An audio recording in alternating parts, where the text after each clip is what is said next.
सुरुवातीला सगळ्यात महत्त्वाची बातमी, ठाण्यातल्या उपवन इथं एका लॉजच्या खाली तळघरात 3 मजले सापडलेत। ठाण्याचे आयुक्त महापालिकेचे संजय जयस्वाल यांनी जेव्हा अतिक्रमण विरोधी आपली कारवाई सुरू केली त्यावेळेला हा सगळा प्रकार उघड आला। IBN लोकमतची एक्सक्लुझिव्ह बातमी आम्ही तुम्हाला दाखवतो की ठाण्यात या लॉजच्या खाली तळघरात 290 भूमिगत खोल्या आढळलेल्या आहेत। उपवन परिसरातला हा लॉज आहे। अतिक्रमण कारवाई दरम्यान हे सगळं तळघर जे आहे ते उघड झालं। तळघरात अनैतिक धंद्यांचा अड्डा होता का याचा आता संशय व्यक्त केला जातोय। पाण्याची पाईपलाईन जमिनीखाली गेली होती। जेव्हा या पाईपलाईनचा शोध घेण्यात आला तेव्हा हे तळघर उघडकीस आलं।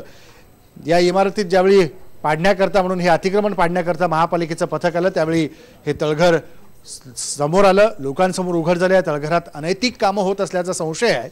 धक्कादायक बाब म्हणजे तळघरात असलेल्या 290 खोल्यांचं बांधकाम महापालिका आणि पोलिसांना माहीत कसं नव्हतं असा प्रश्न आता उपस्थित होतोय। या खोल्यांमध्ये काय सुरू होतं, कुठला व्यवहार चालायचा, कशा प्रकारचे धंदे चालायचे याचा आता शोध घेतला जातोय। फक्त 16 रूमला टाकतात आणि काही स्वतः तोडून घेतली पुढचं आणि मी तोडलो म्हणून सांगितलं। आणि याच ठिकाणी जेव्हा आमचे प्रतिनिधी मनोज देवकर आणि विनय म्हात्रे जाऊन पोहोचलेत अतिक्रमण कारवाईच्या वेळेला त्यावेळी सगळं उघड झालं तेव्हा पहिल्यांदा ही सगळी 290 खोल्यांची दृश्य आपल्यापर्यंत येऊन पोहोचली। कशा पद्धतीचा इथे काम चालायचं ते तुम्ही बघा। आणि याच दरम्यान महापालिकेचे आयुक्त संजय जयस्वाल यांच्याशी बातचीत आमचा प्रतिनिधी विनय म्हात्रेने केली आणि या ठिकाणचा आढावाही त्यांनी घेतलाय, पाहूयात।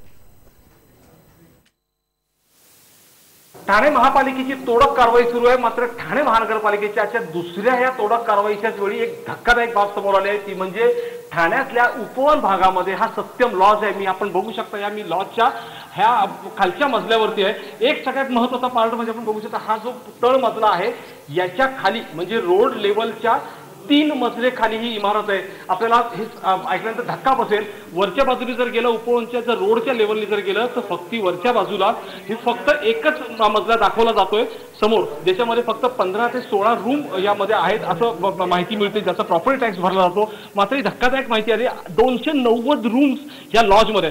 सर तुम्ही स्वतः पाहणी करताय, खरोखर धक्कादायक आहे। तुम्हाला आम्हालाही कधी असं ठाण्यामध्ये आहे असं जाणवलं नव्हतं।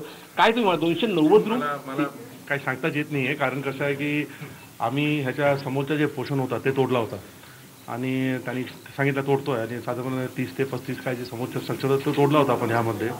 आणि आत्ताच मला सांगण्यात आलं, आमच्या अधिकाऱ्याने मला फोन केला की एक अशी ते स्ट्रक्चरच्या मागच्या बाजूमध्ये सुमारे 290 रूम आहे आणि एकदमच आता परिसरामध्ये बघितल्यानंतर ते स्पष्ट होतात की ते काय चालायचं आहे। म्हणजे आता ते मला म्हणजे वर्तमान ह्यामध्ये म्हणजे मीडियावर ते बोलायची गरज नाही आहे, पण ते शूटिंग केल्यानंतर लक्षात येतील की सर्व दारूची बॉटले आणि बाकी जे सर्व असतात म्हणजे ते सर्व पडलेलं आहे तिथे रूम्समध्ये पण जे आहे त्या बेडवरमध्ये ते दिसलेलं आहे। शॉकिंग, इट इज शॉकिंग खरं म्हणजे अशा प्रकारच्या स्ट्रक्चर आणि सुरू आहे इथे आणि कोणाच्या लक्षात नाही आहे। याबद्दल काय मला बोलता येत नाही आहे, पण ठीक आहे आता हे आलेल्या लक्षात आपल्या मोहीमच्या भागमधून तो ह्याला आता पूर्ण तोडणार आहे आम्ही। सर प्रशासनाला माहिती नव्हतं, मीडियाला देखील माहिती नव्हतं, ठाणेकरांचं दूरच। ठाणेकरांना अशामध्ये ह्या जी संस्कृती ज्या ठाण्यामध्ये आहे ह्या ठाण्यामध्ये अशा प्रकारचे धंदे चालतात, इथे अशा प्रकारचे गैरव्यवहार चालतात, हे सगळं बघून तुम्ही आता पुढच्या कारवाईला अशाच प्रकारे तुम्ही सगळी पाहणी करणार? नाही, मी तो आता ठरवलेला आहे। मी तो आता जे सांगितलं मी सकाळी पण बोललो होतो मी आता ठरवलेलं आहे की या शहरामध्ये हे अशा प्रकारच्या जेवढं लॉजिंग आणि तसंच जेवढं अनधिकृत डान्स बार किंवा बार आहे जे ज्या ठिकाणीमध्ये बेसिकली बारबद्दल माझा काय विरोध आहे अशा नाही आहे, पण जिथे अशा प्रकारच्या अनधिकृत इमारतीमध्ये अनधिकृत धंदा सुरू आहे तर खरं जसं मी सांगितलं हे खरं म्हणजे पोलीसची काम आहे की अनधिकृत धंदे कुठे सुरू आहे नाही आहे हे बघणे। पण इमारत असल्यामुळे आता ह्या संदर्भात मध्ये मी आता हे जे कार्यवाही सुरू झालेलं आहे हे एकदम शेवटच्या अंतिमच्या टप्प्यापर्यंत नक्की आणणार आहे। शेवटच्या टप्प्यापर्यंत कारवाई करणार आणि संपूर्ण इमारती ठाण्यामध्ये अशाच प्रकारची किती इमारती आहेत ते देखील शोधून काढल्या। तर धन्यवाद जयस्वाल सर आमच्याशी बोलल्याबद्दल। आपण बघूया की कशा पद्धतीची रूमची रचना ह्या सगळ्या इमारतीच्या आतल्या भागामध्ये आहे।